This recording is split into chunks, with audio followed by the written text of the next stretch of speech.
Hi అండి, నమస్తే. నేను వేద. వెల్కమ్ టు ఎంత అందమైన జీవితం. మనం ఈరోజు వీడియోలో జేడ్ ప్లాంట్ గురించి మాట్లాడుకుందామండి. జేడ్ ప్లాంట్ అనేది అందరికీ తెలుసు. చాలామంది దీన్ని ఇండోర్ ప్లాంట్గా కూడా ఉపయోగిస్తూ ఉంటారు. అలాగే ఈ జేడ్ ప్లాంట్ గురించి కొన్ని విషయాలను అయితే ఈరోజు వీడియోలో నేను మీతో షేర్ చేస్తున్నానండి. జేడ్ ప్లాంట్ అనేది ఇండోర్ ప్లాంట్గా ఇంట్లో అందరూ పెట్టుకుంటారు, కానీ ఇది చాలా వాస్తు ప్లాంట్ కూడా. వాస్తు కోసం కూడా పెట్టుకుంటారు. అలాగే ఆర్థిక పరంగా ఇబ్బంది పడే వాళ్ళు కూడా ఈ చెట్టుని ఇంట్లో పెట్టుకోవడం జరుగుతుంది.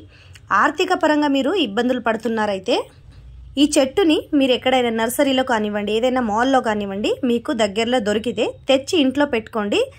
దాని మ్యాజిక్ని మీరు ఒకసారి చూడండి.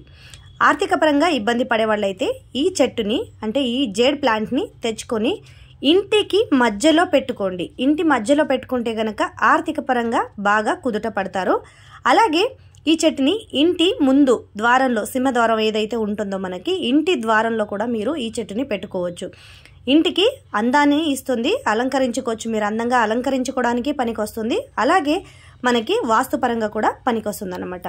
ఈ జేడ్ ప్లాంట్ అనేది ఒక మ్యాజిక్ ప్లాంట్ అనే చెప్పవచ్చండి. ఒకవేళ మీరు ఏదైనా కొత్త ఇంటికి, అద్దిల్లు కానివ్వండి, స్వంత ఇల్లు కానివ్వండి, కొత్త ఇంటికి మారుతున్నట్లయితే ఆ ఇంటికి వెళ్ళేటప్పుడు మీరు ఈ చెట్టుని కూడా తీసుకెళ్ళండి. ఆ ఇంటికి వెళ్ళేటప్పుడు మీకు ఈ చెట్టుని గనక మీతో పాటు ఆ ఇంటికి తీసుకెళ్తే ఆ చెట్టు మీకు అదృష్టాన్ని, సంతోషాన్ని, ఆనందాన్ని కూడా మీతో పాటు తీసుకొస్తుందన్నమాట. అందుకే ఈ చెట్టుని మీరు ఉండే చోట పెట్టుకుంటే చాలా మంచిది. అలాగే మీకు ఒకవేళ షాప్స్ కానివ్వండి, పార్లర్లు కానివ్వండి, ఏదైనా ఉన్నప్పటికీ మనకి గల్లా పెట్టే దగ్గర ఈ చెట్టుని కూడా మీరు ఉంచుకుంటే మీకు వ్యాపారం అనేది కూడా బాగా జరుగుతుంది. అలాగే ఈ చెట్టు చాలా అదృష్టాన్ని మనకి తెచ్చిస్తుందని చెప్పాను కదా. సో ఒకవేళ మీకు అలా అదృష్టాన్ని తెచ్చివ్వాలంటే ఈ చెట్టుని ఇంటి మధ్యలో కూడా పెట్టుకోవచ్చు.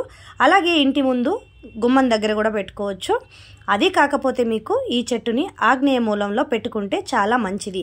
వాస్తు ప్లాంట్ అన్నీ కూడా మనకి ఆగ్నేయ మూలంలోనే పెట్టుకోవాలని అనుకుంటారు అని చెప్తూ ఉంటారు. వాస్తు ప్రకారంగా ఆ మూలలోనే పెట్టుకోవాలని ఎందుకు చెప్తారంటే, ఆగ్నేయ మూలం అంటే మనకి చాలా ధనవృద్ధి, మనకి ఇంట్లో సంపాదన కానివ్వండి, నెమ్మదిగా కానివ్వండి, మనశ్శాంతి కానివ్వండి మనకి దొరికే చోటు అన్నమాట. అందుకని ఇంట్లో ఆగ్నేయ మూలంలో ఈ చెట్టు పెడితే చాలా మంచిదని చెప్తారు.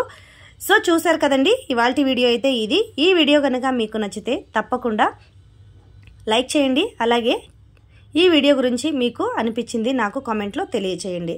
థ్యాంక్ యూ సో మచ్ అందరికీ. కీప్ వాచింగ్ ఎంత అందమైన జీవితం.